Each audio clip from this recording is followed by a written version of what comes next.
পশ্চিমবঙ্গের বিধানসভা নির্বাচনে দ্বিতীয় দফার ভোট গ্রহণ চলছে। সকাল 7টা থেকে 142টি কেন্দ্রে ভোট গ্রহণ শুরু হয়। নির্বাচন কমিশন জানিয়েছে সকাল 9টা পর্যন্ত 18.39% ভোট পড়েছে, যা প্রথম দফার তুলনায় সামান্য কম।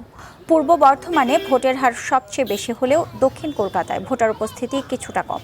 ভবানীপুরের মিত্র ইনস্টিটিউশন কেন্দ্রে ভোট দেওয়ার পর নির্বাচনে অব্যবস্থাপনার অভিযোগ করেছেন মুখ্যমন্ত্রী মমতা বন্দ্যোপাধ্যায়। অন্যদিকে নির্বাচন কমিশনের বিরুদ্ধে ক্ষোভ ঝেড়েছেন হিঙ্গলগঞ্জ বিধানসভার বিজেপির প্রার্থী রেখা পাত্র। এছাড়া নদিয়া জেলার রানাঘাট উত্তর পূর্ব বিধানসভা কেন্দ্রের ইভিএম মেশিন বিকল হয়ে পড়ায় ভোটারদের দীর্ঘ সারি দেখা গেছে।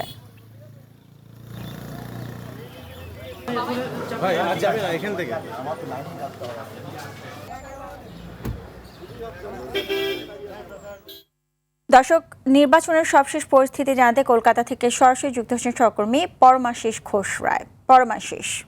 পরমাশিস, কোথাও কোনো অপ্রীতিকর ঘটনার খবর পেয়েছেন কিনা এবং মমতা বন্দ্যোপাধ্যায় এবং বিজেপির শুভেন্দু অধিকারীর পক্ষ থেকে কোনো অভিযোগ এসেছে কিনা আমাদেরকে জানাবেন। প্রথমেই বলি, আজকের যে দ্বিতীয় দফার নির্বাচন হচ্ছে পশ্চিমবঙ্গের 7টি জেলার 142টি কেন্দ্রে, সে দুটি কেন্দ্র সবচেয়ে বেশি উত্তপ্ত পরিস্থিতি। সেটা হচ্ছে উত্তর শহরতলির পানিহাটি বিধানসভা কেন্দ্র এবং দক্ষিণ কলকাতার ভবানীপুর বিধানসভা কেন্দ্র। আমি সেই বিধানসভা কেন্দ্রের ভবানীপুর বিধানসভা কেন্দ্রের হরিশ মুখার্জি রোডের মিত্র ইনস্টিটিউশন থেকে 100 মিটার দূরত্বে অবস্থান করছি। এখানে যত বেলা গড়িয়েছে ততই কিন্তু উত্তপ্ত পরিস্থিতি, বাদানুবাদ কিন্তু শুরু হয়ে গেছে। মুখ্যমন্ত্রী মমতা বন্দ্যোপাধ্যায় ইতিমধ্যেই এখানে দাবি করেছেন যে গতকাল থেকেই কিন্তু এখানে বহিরাগতরা এবং সিআরপিএফ কিন্তু গুন্ডার মতন আচরণ করছে। কিছুক্ষণ আগে জয় হিন্দ ভবনে এসে এখানে পৌঁছন বিরোধী দলনেতা শুভেন্দু অধিকারী। তিনি অভিযোগ করেন এখানে কিন্তু বহিরাগতরা বিজেপি প্রার্থীদের মারধর করার চেষ্টা করছেন। তিনি সাংবাদিকদের সামনেই কিন্তু সিআরপিএফ এখানে আসতে অনুরোধ করেন। সেই সময় কিন্তু মিডিয়াকে এখানে এক কথায় ক্লোজ করে দেওয়া হয়। তো সেই মুহূর্তে আমি এখানে হরিশ মুখার্জি রোডে দাঁড়িয়ে কথা বলছি। কিছুক্ষণ আগেই কিন্তু এখানকার উত্তপ্ত পরিস্থিতি হয়েছিল। সকালেই অভিষেক বন্দ্যোপাধ্যায় এখানে ভোট দিয়েছেন। অভিষেক বন্দ্যোপাধ্যায়ও কিন্তু দাবি করেছেন যে গতকাল রাত থেকেই কিন্তু সিআরপিএফ কিন্তু দলীয় কর্মীদের ওপরে চড়াও হয়েছে।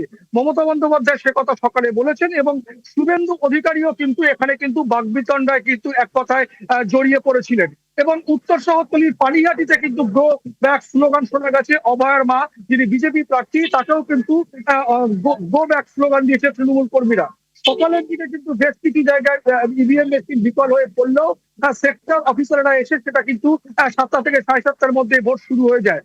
এই মুহূর্তে চরম উত্তপ্ত পরিস্থিতি কিন্তু দক্ষিণ কলকাতার ভবানীপুর কেন্দ্র এবং নির্বাচন কমিশন যেটা জানিয়েছে যে গত 23শে এপ্রিলে যে প্রথম দফার ভোট শুরু হয়েছিল একেবারে গণ উৎসবের মধ্য দিয়ে, সেই ধারাটাই কিন্তু এখনো পর্যন্ত আবহ রয়েছে। তার কারণ 11টা পর্যন্ত গড়ে 40% ভোট পড়েছে। ভোটের হার এখনো পর্যন্ত পূর্ব বর্ধমানে বেশি এবং ভারতীয় সময় এখন প্রায় 1:45 বাজে এই শতাংশ কিন্তু 52% ছাড়িয়ে গেছে বলেই এমনটাই খবর। এটাই ছিল আমার কাছে সর্বশেষ আপডেট।